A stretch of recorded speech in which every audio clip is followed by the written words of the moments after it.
How do we find liberation during a time of a pandemic and racial violence? An Aboriginal quote, I believe, is helpful. The Aboriginal activist group said this from Queensland, Australia. If you have come here to help me, you are wasting your time. But if you have come because your liberation is bound up with mine, then let us work together. Good morning. My name is Father Frank Buckley, and I am the host of our morning meditation group on our Jesuit campus at Blessed Sacrament in Hollywood. I'm delighted you are all here with us this morning, and it is a morning practice. I believe with all my heart the morning practice is one of the most important activities of the day. It really delineates how the rest of the day unfolds. So our morning practice is 3 parts. I think you figured it out already. The inspiration this morning is about liberation and accompaniment. The second part is the heart of the program is 20-minute silent meditation. We turn our gaze inwards, take the attention to the breath, and we sit in stillness and enjoy the miracle of mindfulness. And the third part is just a little Ignatian examine rather than jumping up and jumping right into the day. We just do a little reflective stance and notice where God has been active and alive in our world and in our own personal life. So let's begin. For inspiration, I have chosen the work of a really beautiful soul. Dr. Mary Watkins at Pacifica Institute wrote this wonderful book called Mutual Accompaniment and the Creation of the Commons. One of the best books I have read in years. And I'd like to just share from you a couple paragraphs from the introduction that have been of tremendous help to me in trying to navigate these very turbulent times we are living in. Interesting, this was all written before the pandemic and the racial violence. She writes this: tragically, we live in a time when divisions are being grievously deepened, neighbors turned against one another, strangers denied at the door. It is a time when the accumulation of immense excess wealth by a few and the absolute destitution of the many tragically coexist. It is an unprecedented time of capitalism-induced ecocide, when our earthly home can no longer absorb the effects of our waste and plunder. It is a time when acts of helping have been increasingly professionalized, following the dictates of capitalist engagement, serving even more privileged sectors of society, and largely failing to understand sufferings within their historical and socio-political context. Accompaniment is a term used in arenas as diverse as social media, peace activism, human rights, pastoral support, social psychology, animal rights, and liberation psychology. The concept is used when speaking of accompanying the ill who are also poor, those caught in prison and detention systems, political dissidents, refugees, those suffering under occupation, victims of torture and other forms of violence, and those forcibly displaced, those suffering violations of human rights, and those attempting to live peacefully in the face of paramilitary and military violence. In countless other situations of human and environmental duress, accompaniment is engaged in without recourse to the term. And in this book, I seek to bring accompaniment into sharp relief by tracing its history and that of some of the movements that rely on its principles. I hope to lift up the practice of accompaniment so it can become a North Star, orienting us in our creation of relationships that help us build intercultural commons where justice, peace, and ecological well-being can flourish. Thank you, Dr. Mary Watkins, for those inspiring words. And on a more personal level, I will share with you that the accompaniment of this contemplative community has been very transformative in my own life. By nature, I'm a doer, and it's not easy to just sit. Father Thomas Keating says the method is ridiculously simple. We just sit down and turn our gaze to the breath. We can all do this. And when we do this, whether it's through Zoom or Facebook or the telephone or person to person, something extraordinary happens. The Buddhist scholar and teacher Thich Nhat Hanh spent his whole life pursuing this contemplative approach. And he said, when we do this, we get to experience nothing less than a miracle in our everyday, ordinary life. So as we gather as a community to accompany one another, we are not alone. Let us move into our contemplative practice.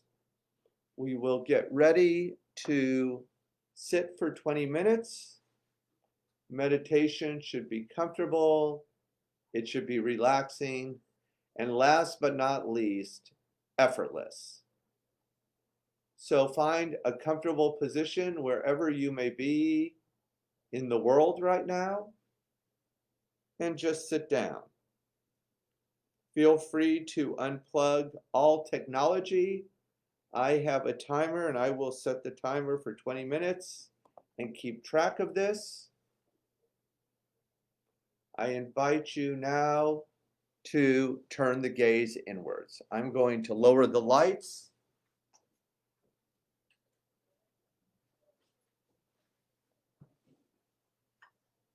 Get our bell ready.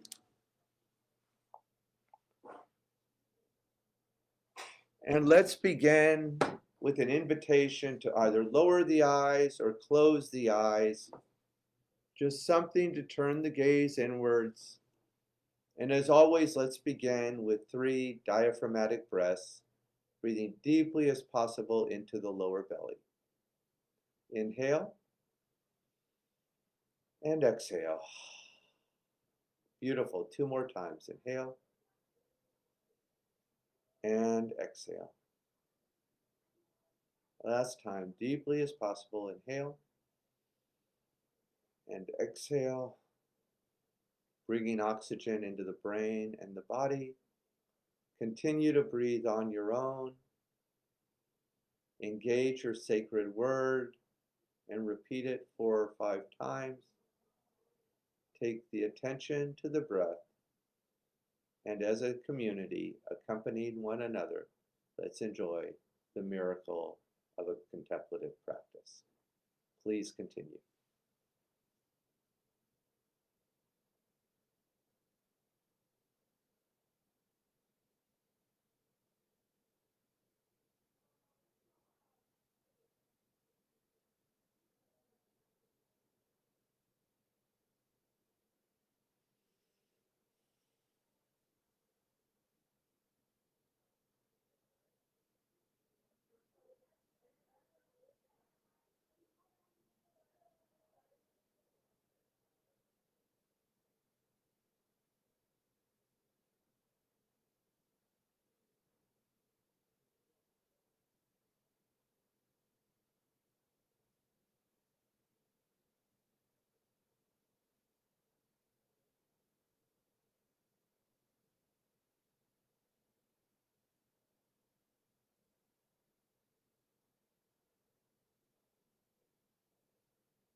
Gently bring your attention back to the room. If your eyes were closed, you can open the eyes. You can circle the wrist a little, bring a little prana energy back into the body. Wonderful job, everyone. I really appreciated Dr. Mary Watkins' inspiration with accompaniment. As we move into the examine, where have we noticed God moving in our lives? Where might have we missed God? And Ignatius talked a lot about the way God accompanies us, and we know relationships go both ways, and the way we accompany God in our day-to-day, ordinary lives. And what I am most grateful for as I move into this examine this morning is this idea of accompaniment requires two things, just like the examine. It requires that we notice and that we listen. We notice the world in which we find ourselves. We notice from the place where we stand. And we accompany. And what I am so grateful for this morning is the way God accompanies us. When we take a few minutes out of our ordinary life, we turn the gaze inwards and we notice how God is moving in ourselves and in the world. And it's easy to get lost, but what is helpful is to come back again and again to this God who Ignatius knew so well, this God who loves us beyond measure, and a God who at the end of the day promises never, never, never to disappoint. Thank you for joining this morning, for accompanying, for helping us all accompany one another during these very challenging times. And in the middle of that accompaniment, to encounter God in new and beautiful ways. God bless you. Have a beautiful day. Amen.